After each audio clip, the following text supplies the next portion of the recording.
আসসালামু আলাইকুম everyone, welcome back to my channel. আশা করছি আল্লাহর অশেষ রহমতে যে যেখানে আছেন ভালো আছেন এবং সুস্থ আছেন। আমরাও আল্লাহর রহমতে ভালো আছি। আচ্ছা বলুন তো, কে কে এই কোরবানি ঈদে গরুর মাংস খেতে খেতে খুব বোর হয়ে গেছেন?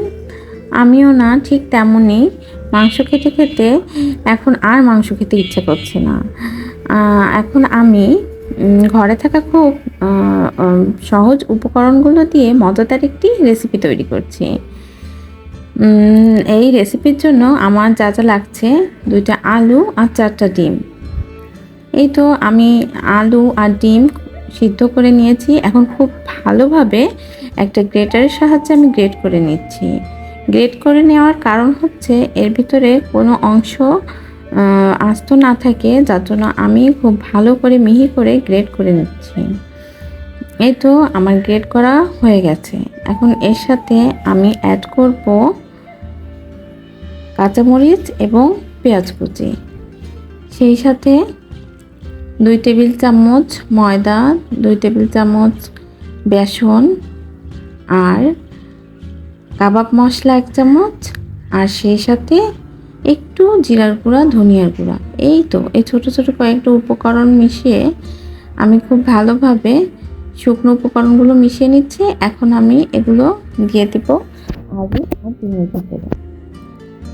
এই তো আমি এর ভিতরে দিয়ে আর স্বাদ মতো লবণ এই দিয়ে আমি খুব ভালোভাবে ভর্তার মতো বানিয়ে নিব। আসলে এই ময়দা আর বেসনটা এখানে বাইন্ডিংয়ের কাজ করবে, তার জন্য আমার একটু ময়দা আর বেসন ব্যবহার করা। এই তো এভাবে আমি খুব সুন্দর করে মেখে নিচ্ছি। তারপরে যে আলুর চপের মতো শেপ করে আমি ছোট ছোট শেপে আমি এই চপের মতো করে বানিয়ে নিয়েছি। এই তো আমার বানানো প্রায় হয়ে গেছে। এভাবে করে আমি বানানো শেষ করে তারপর যে একটু তেলে হালকা করে এপিঠ ওপিঠ একটু ভেজে নিয়েছি। আসলে বাসায় সেরকম কিছু ছিল না, ভাবলাম যা আছে তাই দিয়ে কিছু একটা বানিয়ে ফেলি, এই কারণেই এই রেসিপিটা তৈরি করা। এই তো আমার বানানো হয়ে গেছে। এখন আমি একটু তেলে ভেজে নেব। তারপরে যে সব ধরনের মশলা দিয়ে আমি সুন্দর করে রান্না করে নেব। এই তো আমি একটু তেলে অল্প তেলে একটু এপিঠ ওপিঠ ব্রাউন কালার করে ভেজে নিয়েছি।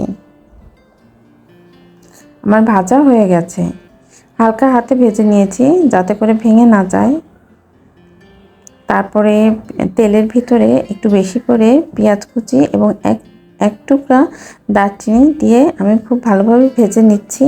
আর এখানে দিয়েছি পেঁয়াজ রসুনের পেস্ট, একটুখানি আদার পেস্ট, আর হচ্ছে জিরা ধনিয়ার গুঁড়া, হলুদ, মরিচ, আর স্বাদ মতো একটু লবণ। এই যে আমি খুব ভালোভাবে পেঁয়াজটা একটু ভেজে নিয়েছি। এখন এর ভিতর সব ধরনের মশলা দিয়ে আমি খুব সুন্দর করে কষিয়ে নেব। তারপর অল্প করে পানি দিয়ে যখন আমার মশলাটুকু খুব ভালোভাবে কষানো হয়ে যাবে, তখন আমি আরেকটু পানি দিয়ে গরম হবার পর আমি ওই যে চপগুলো ভেজে রেখেছিলাম সেগুলোই দিয়ে দিব। এই তো এভাবে করে আমি খুব সহজ রেসিপিতে ঝটপট একটা মজাদার রান্না করে ফেললাম। আসলে কি একই খাবার ভালো লাগে না। পার্সোনালি গরুর মাংসটা আমার খুবই ভালো লাগে, কিন্তু একভাবে যে কোনো খাবার খেতে আসলে ভালো লাগে না। এই কারণেই একটু চিন্তা করলাম ভিন্ন কিছু ট্রাই করি। তার জন্যই আমার এই রেসিপিটা রান্না করা। ভালো লাগলে আপনারাও ট্রাই করতে পারেন।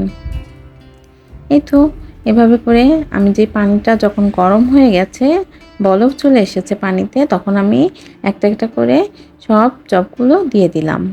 তারপর একটু যখন পানিটা শুকিয়ে এসেছে, মাখা মাখা করে আমি নামিয়ে নিলাম।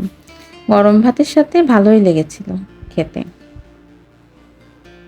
এই তো একদম ঝোলটা শুকিয়ে গেছে, অল্প অল্প মাখা মাখা গায়ে মাখা ঝোল ছিল। এই পর্যায়ে আমি নামিয়ে ফেলেছি। এই যে দেখুন আমার বিড়ালটা, ও দেখতে দেখতে একটু একটু করে বড় হয়ে যাচ্ছে। সারাদিন আরিয়ানের সাথে খুব খেলাধুলা করে। আরিয়ানের একটা ভালো একজন সঙ্গী, সারাদিন দুইজনে অনেক মজা করে। এই যে আজকে ওর গোসল করার দিন ছিল, আমি ওকে গোসল করিয়ে দিচ্ছিলাম, আর ও খুব রাগ হচ্ছিল। শীতকাল হোক বা গরমকাল হোক, আমি সবসময় ওকে একটু উষ্ণ গরম পানি দিয়ে গোসল করাই, যাতে করে ওর একটু ভালো লাগে, কষ্ট না হয়। গোসল করতেও খুবই অপছন্দ করে, কিন্তু তারপরও কি করার, কিছুদিন পর পর তো গোসল করিয়ে দেওয়াই লাগে, সবসময় ঘরের ভিতরে থাকে। এই কারণে আমি মাসে হয়তো একবার বা দুইবার ওকে গোসল করিয়ে দিই, যে আস্তে আস্তে গোসল করিয়ে দিই, আর চুপ করে কোলের উপর বসে থাকে। মাঝে মাঝে উঠে চলে যেতে চায়, কিন্তু আমি ধরে রাখি। ভিডিওটি আপনার কাছে যদি আমার ভিডিওটি একটু ভালো লেগে থাকে, প্লিজ একটি লাইক দিবেন এবং চ্যানেলটি সাবস্ক্রাইব করে দিবেন।